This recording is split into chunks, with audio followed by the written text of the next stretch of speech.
Right now on Working for You, clearing up the confusion over the different types of e-bikes and the new rules being rolled out. Traffic will be slowing down in many San Diego neighborhoods. When and where we're going to see these new speed limits. Plus, winter wraps up feeling more like summer. What local schools are doing to keep kids safe.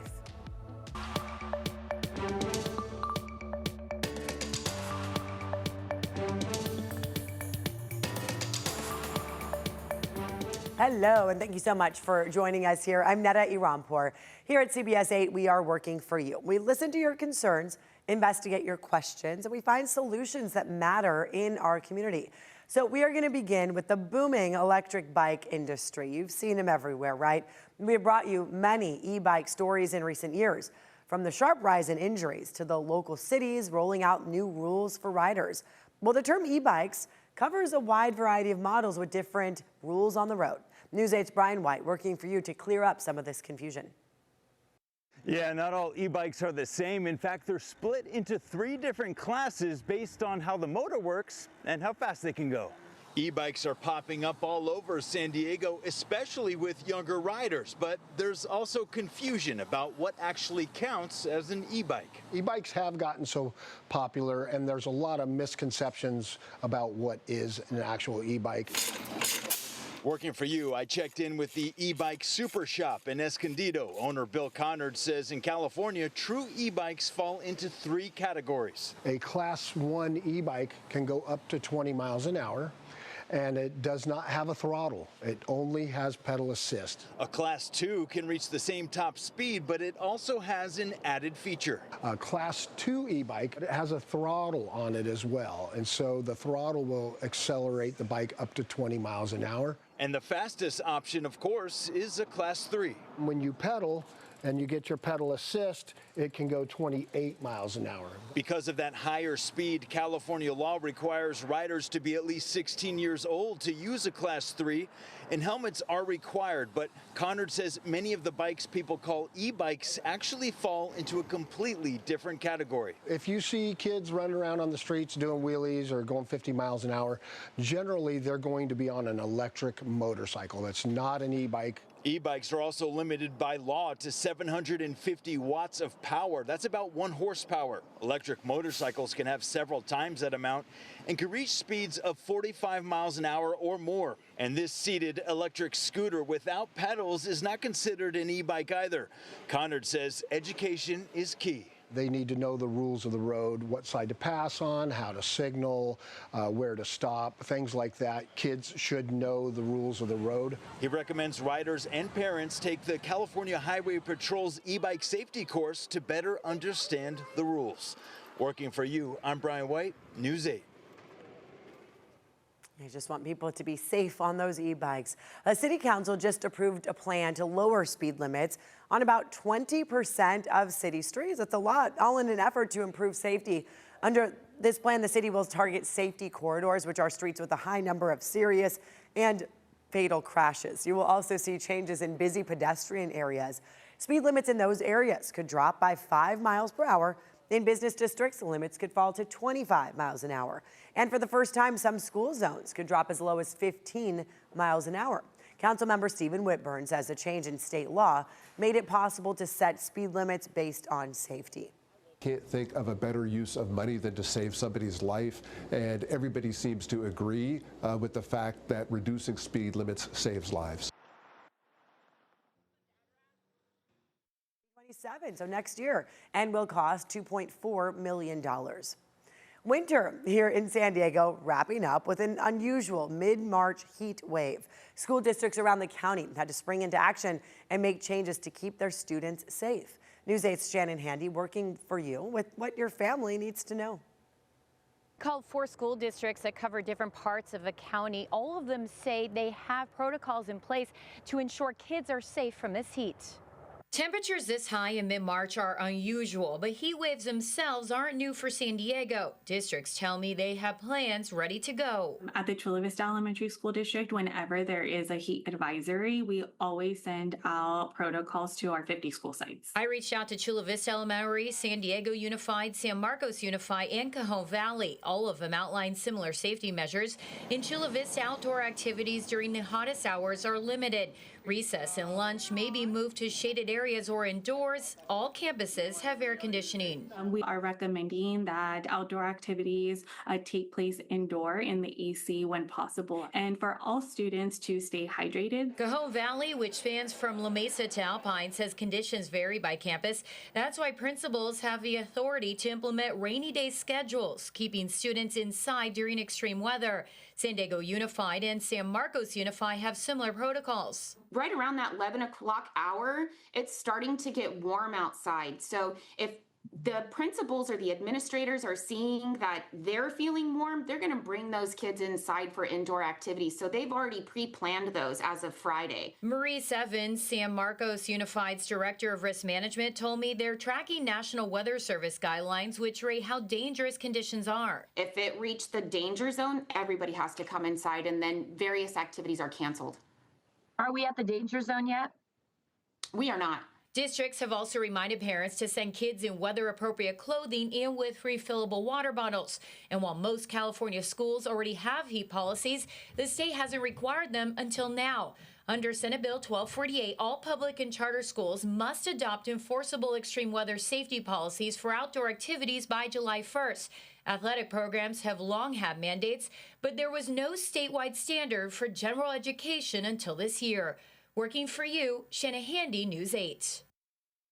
Also, as this weather heats up in San Diego, important to know this too. San Diego Police Department says house break-ins and thefts, they go up as well. Working for you, we spoke with officers who say they see a spike in home break-ins over the summer. As more people are outside, visitors come to town. We're seeing those visitors now, right? Authorities say it's important to stay vigilant and keep your windows and doors locked if you are not home. The windows want to be open. People want to be more relaxed with things, casual outside. Windows being open aren't the safest option. As best you can, monitor them and always know that which windows you left open, which windows are easily accessible from the outdoors. A lot of people leave their windows open overnight for that cool air, but that could also be dangerous. Police say if you do come home and notice that anything's missing or perhaps a door is open that wasn't before, call 911 immediately. Those Ring cameras also help. Still ahead, surging gas prices has many drivers looking for any way to save. What you need to know about a cheaper option before you make a potentially costly mistake. Plus, a promised speedy ride is far from it. We're digging into problems with a popular bus route between downtown and San Diego State.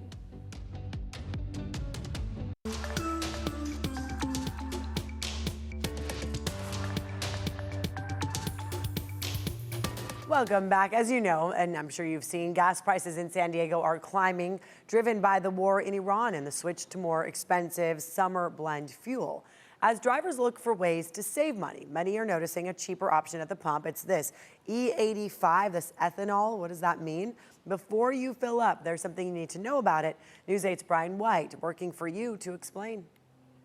You may see E85 priced lower than regular gas, but many drivers don't know what it actually is, or more importantly, whether your car can run on it.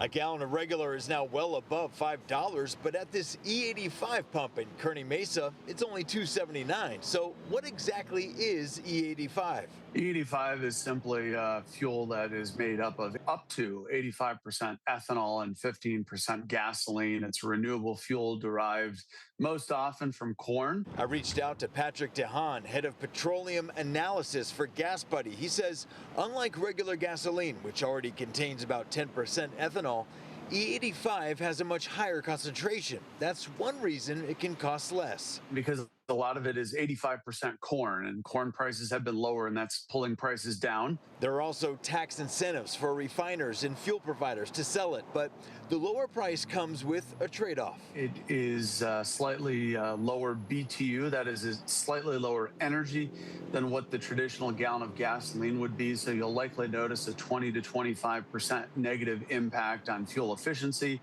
In other words, you'll likely get fewer miles per tank. Still, some drivers say it's worth it. I have a vehicle that actually uses ethanol and regular gas, and it's less money. It's not as costly. Steve Hinkle drives a flex fuel Chevy Tahoe, one of the vehicles specifically designed to run on E85. This doesn't burn as efficiently. It tends to, you need a little bit more from my experience, but a good alternative because it is substantially less. And that's the key. Your car has to be built for it. Putting it in a car not designed for it can cause problems. If you fill up with it repetitively and your car is not a flexible fuel vehicle, you likely will eventually run into significant engine issues. Some people have looked into conversion kits, but in California, they haven't been approved by state air quality regulators and can cost several $100s to install. So while E85 may be cheaper, it's not for every car. You can check your owner's manual or look for a Flex Fuel badge on your car. Working for you, I'm Brian White, News 8. A proposal trying to bring immediate relief for you at the gas pump failed to pass a Senate committee. The Gas Tax Relief Act called for temporarily suspending the 61 cents per gallon gas tax, as well as state taxes, the low carbon fuel standards tax, and a cap and trade tax. Senator Tony Strickland introduced this proposal, saying its actions would save drivers $1.08 per gallon. Now, if you are looking to save money by taking public transportation, you may consider this the rapid bus line. However, riders say it is anything but rapid. News 8's Vanessa Paz working for you and speaks with transit advocates who say the city has not delivered on promised upgrades. What was supposed to be a speedy ride, riders say is far from it. The Rapid 215 runs between downtown and San Diego State through some of the city's most dense neighborhoods, with about 1.4 million riders a year. But transit advocates say when the line launched more than a decade ago, it was supposed to get riders across the city in 30 minutes. What we see today in our test is that it takes about twice that. So it takes an hour to go from end to end, hitting multiple red lights, getting stuck in traffic. Anar Salaya is with a nonprofit Bike San Diego, says he rides the 215 himself. I personally take the 215 regularly. I live right here, and so I use the 215 to get to San Diego State sometimes to meet with professors there. I used to visit friends down in University Heights in North Park. But he says many features that would make the line truly rapid were never built. There are a number of things that the 215 doesn't do, like all-door boarding, like off-board payments, and it doesn't have dedicated bus-only lanes throughout its entire route, resulting in a bus that often moves at the same speed of traffic. You take it and you notice that you're often stuck on red lights. You notice when you go through a Boa Park that you're stuck in traffic with the other cars. So this is very frustrating. Life Genzer volunteers with the transit advocacy group Ride SD. He's part of a coalition with Bike San Diego and San Diego 350 pushing the city to speed the route up. And their ask, more dedicated bus lanes plus quick fixes like painted bus only lanes and traffic signal priority. We just want to get back to what was originally promised to us, which is that 30-minute end-to-end time. The city says rapid bus service remains an important transportation option and says it's open to expanding bus lanes in coordination with MTS. Officials also point to recent transit-only lanes on Park Boulevard through Balboa Park. But they say budget challenges mean the current focus is maintaining existing infrastructure, with future improvements possible when funding becomes available. Advocates say improving transit isn't just about speed, but affordability. Driving costs San Diegans an average of $1,000 a month. It is the biggest expense in their personal household budget. For now, advocates say they'll keep pushing for changes, hoping the rapid bus can one day live up to its name. It's Vanessa Paz, News 8. Advocates with Bike San Diego, Ride SD, and San Diego 350 say their campaign is aimed at making the 215 a truly rapid bus line by adding dedicated bus lanes and other transit improvements. To learn about those efforts, go to our website, cbs8.com. You can click on the online version of this story. Still ahead, in local classrooms, we're speaking with a teacher about using the technology to support learning and setting boundaries when it comes to AI.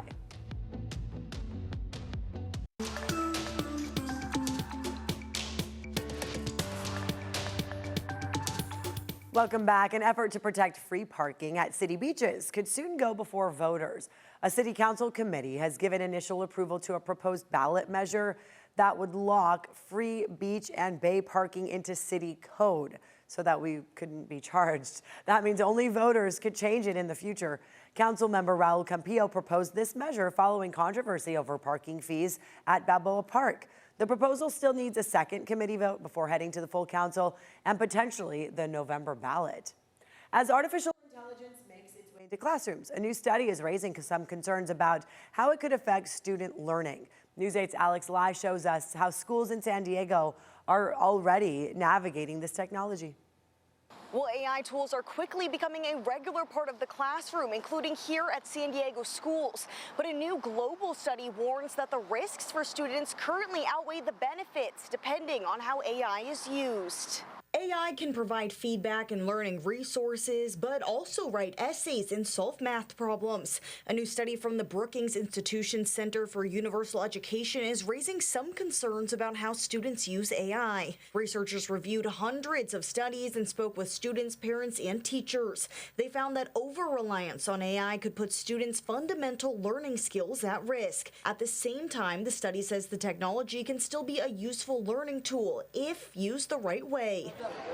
Locally, San Diego Unified is working on an AI policy aimed at using the technology to support learning while also promoting responsible use. I could go for days. I don't know how long you want me to go with this. I spoke with high school English teacher Jen Roberts, who uses some AI tools in her classroom. For example, I might give my ninth graders a writing feedback tool that knows the assignment they're working on, knows the rubric they're working on, and when they're ready, they can paste in what they've written and get feedback that is specific to that assignment. She sets guidelines for how her students can use the technology, but understands the concern of cheating and over-reliance. And I do still catch students using it irresponsibly, frequently. And we have conversations about that because I have 180 students and a large percentage of them are going to try it at some point. To adapt, she's redesigned some assignments, adding more in-class discussions and collaborative work. Roberts also says AI can help teachers by speeding up tasks like feedback and grading. With the assistance of the AI, I can provide that feedback in 2 or 3 days instead of 2 or 3 weeks. And what that means for my students is they get their paper back while they still remember writing it. As schools continue testing how AI fits into the classroom, the study says the challenge is using it as a tool without over-reliance. It's not an everyday thing. It's not something that we're relying on a really regular basis. But when those moments come that it's useful, it's useful. And I think that's probably going to increase. Alex Lai, News 8. Making ends meet in San Diego is only getting tougher. Coming up, what's pushing prices up and how we compare to other areas in Southern California.